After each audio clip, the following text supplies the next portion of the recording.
Welcome to Leadership Unscripted, where I'm going to talk about one of 300 topics I haven't seen before, created by AI in 3 minutes. Understand how leaders prioritize under pressure.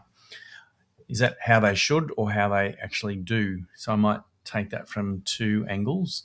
Unfortunately, I think when leaders are under pressure, the natural human tendency kicks in, including the primitive brain response of fight, flight, freeze. But I think when people are under pressure, sometimes their best selves don't come out, and this can have detrimental consequences, of course, where that pressure almost by osmosis, kind of infuses everyone around them and creates a chaotic and stressful environment.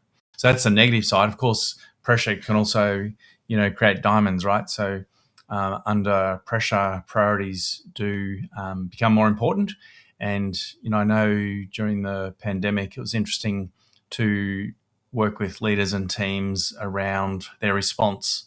And often it was very constructive, and teams were kind of amazed at how they just got on with it. They prioritized under enormous pressure, obviously, which we don't need to go into in great detail again.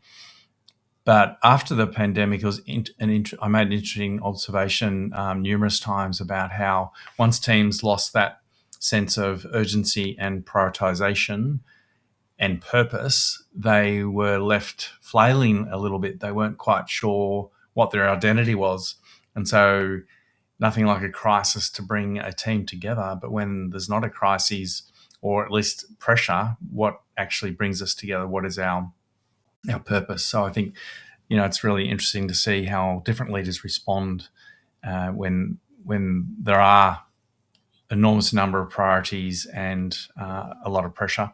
What many leaders do is under pressure, they sometimes make the wrong calls, the wrong decisions. So, for example, if a particular project is running behind, adding more people usually slows it down, doesn't improve it.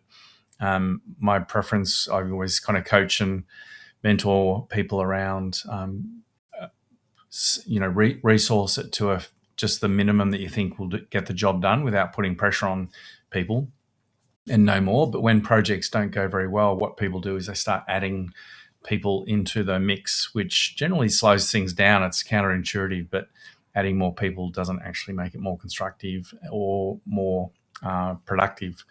So explain how leaders prioritize under pressure. There is good and bad in how people do that. But how do we build the mechanisms in, the structures and the processes so we can manage those pressures really well going forward? All right, that's my time. Thank you for joining, and I will speak to you next time.